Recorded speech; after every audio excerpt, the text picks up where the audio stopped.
Hi friends, welcome to my channel. ఈరోజు కథలో మహాభారతంలోని ప్రధాన పాత్ర అయిన శిఖండి గురించి తెలుసుకుందామండి. ఈ కథలోకి వెళ్లే ముందు తప్పకుండా సబ్స్క్రైబ్ చేసుకోండి. శిఖండి గురించి తెలుసుకునే ముందు శిఖండి యొక్క పూర్వజన్మ గురించి ముందుగా తెలుసుకోవాలి.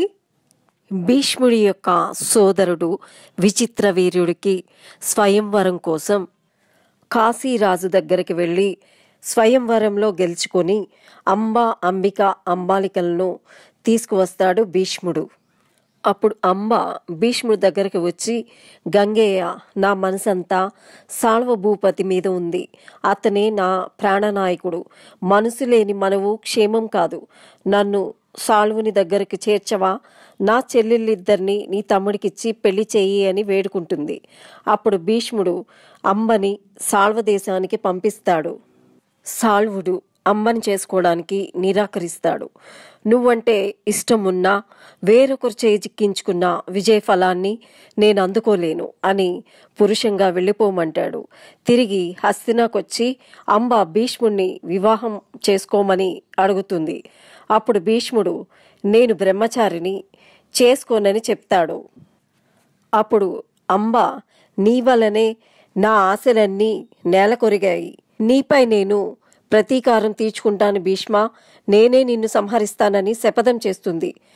అప్పుడు భీష్ముడు, అంబా, నువ్వు ఏనాడైతే అస్త్రం చేతపూని నా ఎదుట నిల్చెదవో అప్పుడే నేను అస్త్రాన్ని విడిచిపెట్టేస్తాను అని భీష్ముడు కూడా చెప్తాడు. భీష్ముడిని చంపటానికి అంబ పరశురాముడు సహాయం కోరుతుంది. పరశురాముడు తమ తపశ్శక్తితో ఒక వరమాలను చేసి అంబకి ఇస్తాడు. ఈ మాల ధరించిన వారి చేతిలోనే భీష్ముడి ఓటమి తప్పదని చెప్తాడు. ఇదే నేను నీకు చేయగల సహాయమని చెప్పి పంపిస్తాడు.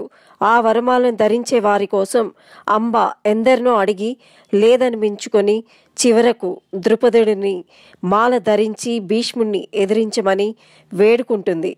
ద్రుపదుడు అందుకు ఒప్పుకొనకపోయేసరికి విసిగి కోపంతో ఆ వనమాలను కోటగుమ్మానికి వేలాడదీసి వెళ్ళి ఆత్మహుతి చేసుకుంటుంది. ఈ కోపంతో చనిపోయిన అంబ తిరిగి ద్రుపదుడికి మొదటి సంతానంగా జన్మిస్తుంది. ద్రుపదుడికి పుట్టిన ఆడపిల్ల శిఖండిగా ఎలా మారింది, ఏ విధంగా భీష్ముని సంహరిస్తుంది అనేది ముందు కథలో తెలుస్తుందండి. ఈ వీడియో గనక నచ్చినట్లయితే తప్పకుండా లైక్ చేయండి, షేర్ చేయండి, సబ్స్క్రైబ్ చేయండి. Thank you.